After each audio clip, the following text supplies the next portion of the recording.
Hayaan mo lang, Manungguyong. Makikita mo pa rin ang apo mo. Ha?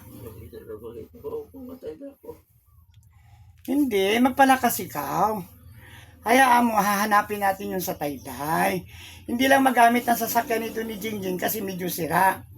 Ang pwede dyan, mamaya baka dumating si Edgar dito, sasabihan mo mismo.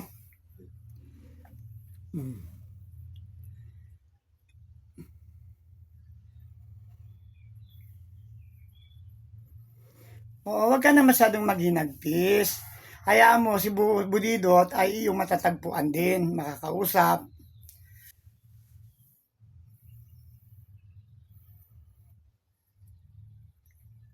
Gustong gusto natin niyang makita si Budidot, walang problema. Kaya nating harapin yun, kaya natin si Budidot na matagpuan. Basta importante magpalakas ka, ah.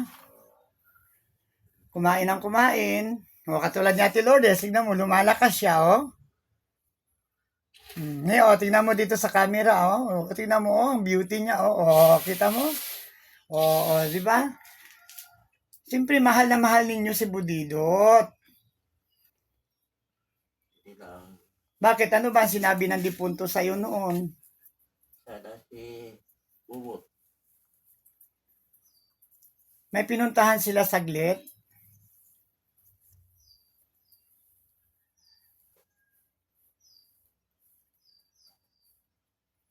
Ako lang, basta importante, magpalakas ka. Mamaya-maya lang, baka dumating si Edgar, na baka pwede siyang makapag-assist at may sasakyan siya. Si Jingjing naman kasi, baka darating din kasi very busy sa kanyang tindahan doon sa Bubusawin. Ngayon, kung hindi siya makapunta dito, pupuntahan ko siya doon sa Bubusawin para ipabatid sa kanya na gustong-gusto mong puntahan si Budidot sa Taytay. Si Bubot, ipayos ng sasakyan na, ilang araw na mayos. Dito may... Oo, ipapaayos yun pagdating ni Jingjing. Kasi si Jingjing talaga ang may pera at siya magpapaayos para magamit. Ilang, bigyan ko siya ng pang ayos na dyan. Kaya kung hindi yung kuti ni Edgar, di yan ang gamitin. Oo, sigurado gagamitin yan. Basta maayos. Malayo-layong biyahe kasi yun eh. Sana si Kwan. May pinuntahan saglit sila ni Itom. May binibili lang sa bayan. Kailangan tricycle. Oo. Basta palakas ka lang, mag-inom ng gatas, kumain ng sapat. Lahat na masusustansya, basta magdasal. Katulad ni Ate Lourdes, tignan mo, yan, ganyan.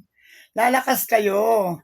Si Imelda Marcos nga, 95 years old na eh. Si Enrile nga, 101 na.